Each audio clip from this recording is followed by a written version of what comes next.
मित्रों, Indian ocean के अंदर इंडिया के गिरते हुए इन्फ्लुएंस के बारे में मैं बात करता रहा हूं और अक्सर आपने इस प्रोग्राम में सुना होगा कि Indian ocean is not a Indian ocean. यहाँ पर पानियों के नीचे ड्रैगन घूम रहा है बेसिकली, और ये इंडियन ओशन नाम का है सिर्फ। असल में ये चाइनीज़ ओशन आप कह सकते हैं, क्योंकि उनका इन्फ्लुएंस यहाँ पर पहले के मुकाबले में बहुत बढ़ चुका है। अब आते हैं इस सवाल पे कि ये जो मालदीव में इंडिया ने एक मिलिट्री बेस अपना लूज़ किया है, क्या ये अपनी नौयत का इकलौता मिलिट्री बेस था, या इंडिया के पास क्या सिर्फ यही मिलिट्री बेस था यहाँ इंडियन ओशन के अंदर? मतलब और भी तो बहुत सारे मुल्क हैं ना यहाँ पे इंडियन ओशन में, सिर्फ मालदीव तो नहीं है। तो वहाँ क्या सूरत हाल है, इंडिया का इन्फ्लुएंस कितना है वहाँ पे और इंडिया के बेसिस कितने हैं? अगर आप इंडियन ओशन का नक्शा देखें तो यहाँ पर स्ट्रेटेजिकली 3 मुल्क बहुत इंपॉर्टेंट है।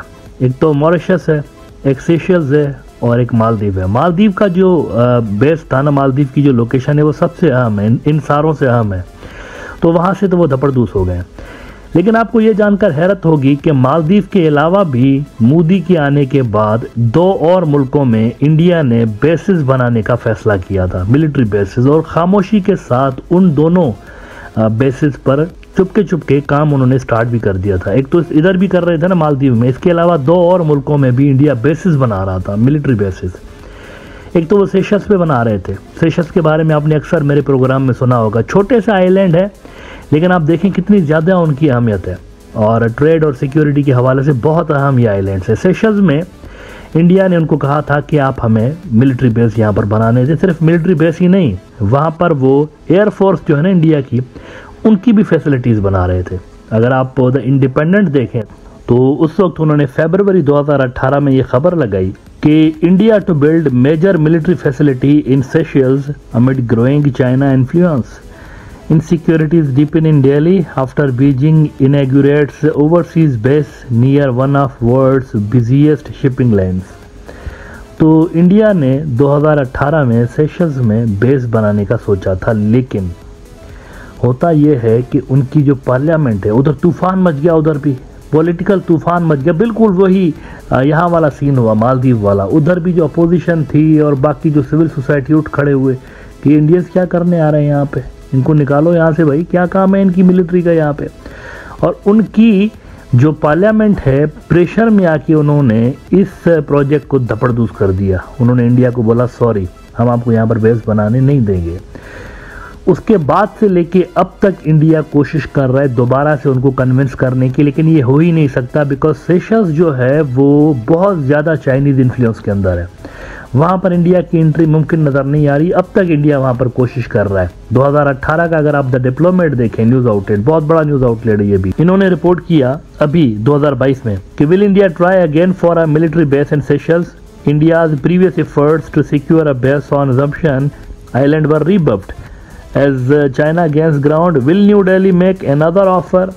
तो ये ऑफर्स जो रिपोर्ट हुई कुछ और मीडिया आउटलेट्स के अंदर, वो ये कि बैकडोर डिप्लोमेसी जारी रही, बैकडोर चैनल्स के ज़रिए बातचीत जारी रही, लेकिन सेशल्स वाले ने इंटरेस्ट ज़ाहिर नहीं की।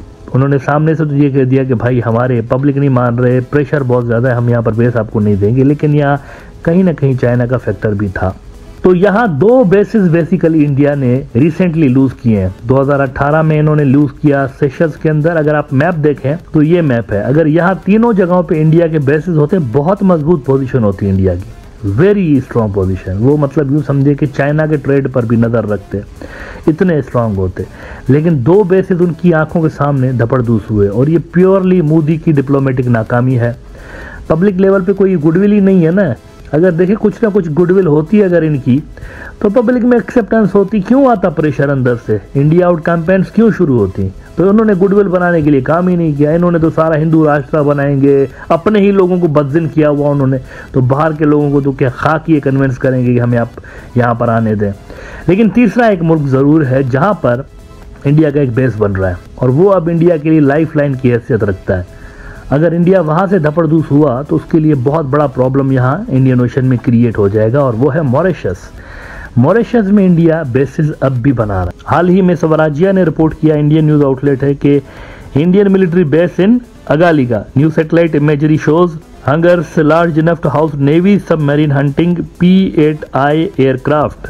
और द इकोनॉमिक टाइम्स ने भी रिपोर्ट किया कि India believed to be building naval facilities on Mauritian island of Agalega. तो ये आखिरी बचा हुआ लाइफलाइन है इंडिया के पास।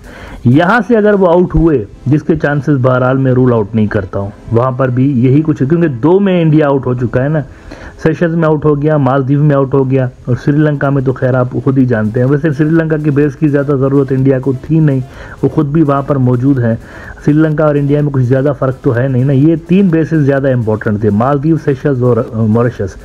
2 में से छुट्टी हो गई है उनकी पिछले 5 सालों के अंदर, और तीसरा बचता है। उसके ऊपर यकीनी तौर पर मुझे लगता है कि इनका जो राइवल है ड्रैगन, उसकी नज़रें ज़रूर होंगी और वहाँ से भी इनका डब्बा गोल हो सकता है। It is quite possible. और जिस तरीके से मोदी सरकार मामला चला रहे हैं पिछले 8-10 साल से, यहाँ पर भी आप ज़्यादा एक्सपेक्ट मत करें कि इनको कोई ज़्यादा जो है फ्रेंडली माहौल मिलेगा मॉरिशस के अंदर। आज हिंदुस्तान टाइम्स ने भी इस हवाले से रिपोर्ट किया है, ये जो मुसलसल इंडिया अपने बेसिस लूज़ करता जा रहा है और इंडियन ओशन के अंदर अपना इन्फ्लुएंस लूज़ कर रहा है, तो उस पर हिंदुस्तान टाइम्स ने लिखा है कि how the Maldives elections will shape Indian ocean geopolitics. वो कहते हैं हाउएवर इफ ही डिसाइड्स, ही यानी कि मोइज के बारे में कह रहे हैं, वो जो उनका नया प्रेसिडेंट है मालदीव का। However if he decides to send back India's military training teams from the Maldives, it will be the second time that India will have faced the pressure of domestic politics in an Indian Ocean state. In 2018, on account of the intense disapproval from the Seychelles opposition political parties, the government was forced to shelve plans to develop an airstrip and naval jetty on the Assumption Island. अच्छा, seashells जो है ना, उसकी strategic location सबसे important है India के लिए, Mauritius से भी ज़्यादा। मॉरिशस को अगर आप देखें तो ये थोड़ा सा कोने में आपको नज़र आता है, लेकिन सीशेल्स जो है ना, ये सुएज कैनाल की तरफ जाने वाला और हॉर्न ऑफ अफ्रीका की तरफ जो जाने वाला ट्रेड रूट है, उससे थोड़ा सा ही दूर है। और वहाँ पर चाइनीज़ बेसिस भी हैं बाय द वे, और इंडिया का भी ट्रेड का बहुत बड़ा हिस्सा वहाँ से गुजर रहा होता है। वो चाइनीज़ बेसिस के सामने से गुजर रहा था, जिबूती में चाइनीज़ बैठे हुए हैं। तो यहाँ पर अगर इंडियंस होते सेशल्स में, तो उनको यूँ समझिए कि काउंटर बड़ा अच्छा मिल जाता है यहाँ पे, लेकिन अब वो है नहीं। तो इस वक्त उनका पूरा ट्रेड, वो मलाका पे क्या खाक बंद करेंगे चाइना को, चाइना यहाँ पर हॉर्न ऑफ अफ्रीका और सुएज कैनाल के पास उनको बंद कर सकता है, उनके ट्रेड लाइन। वो जो इंडिया के अंदर बुद्धिजीवी जो है आइडियाज़ देते रहते हैं ना कि हमें स्ट्रेट ऑफ मलाका बंद करके चाइना को चौक कर देंगे, भाई चाइना आपको सुएज कैनाल के पास चौक करेगा, हॉर्न ऑफ अफ्रीका के अंदर, जहाँ से आपका ट्रेड जा रहा होता है यूरोप की तरफ, तो वहाँ से आपकी इंपोर्ट एक्सपोर्ट को वो बंद कर सकते हैं अगर आपने मलाका बंद किया। तो ये कोई ऑप्शन ही नहीं है आपके पास इस वक्त। तो ले दे कि अब आखिरी मॉरिशस बचा हुआ है, डूबते को तिनके का सहारा। लेकिन मॉरिशस में इंडिया जो है वो शानदार किस्म की फैसिलिटी बना रहा है, उधर एयरफोर्स के लिए भी बना रहा है और नेवी के लिए भी बना रहा है। But Mauritius alone want be enough, India को मजीद यहाँ पर अपनी नेवल प्रेजेंस बढ़ानी पड़ेगी इंडियन ओशन के अंदर, जो कि चाइना की राइस के साथ मुझे मुमकिन नज़र नहीं आ रही। India has to work harder for that.